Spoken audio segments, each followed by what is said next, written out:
天气的消息，因为大陆冷气团影响，拜一今仔日全台湾也是冷气机。明仔载拜二透早，新北、新竹、苗栗也有可能出现10度以下低温。不过过中昼会渐渐转好天，日的天气会较烧热。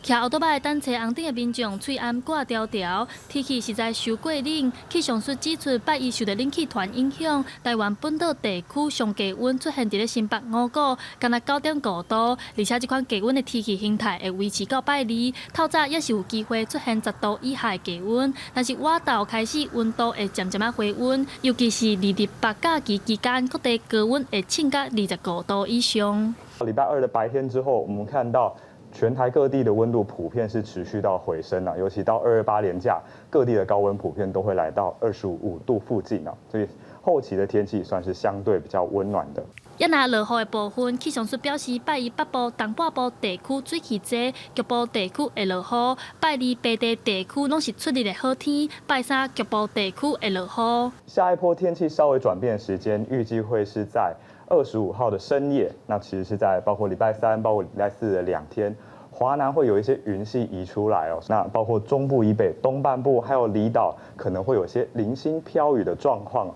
另外，气象署嘛提醒拜一东半部沿海，阁有恒春半岛可能会出现长影。拜二开始，台湾西边、金门、马祖较高有较低的云，请民众出门爱特别注意。记者陈阿双、柯敏哲台北报道。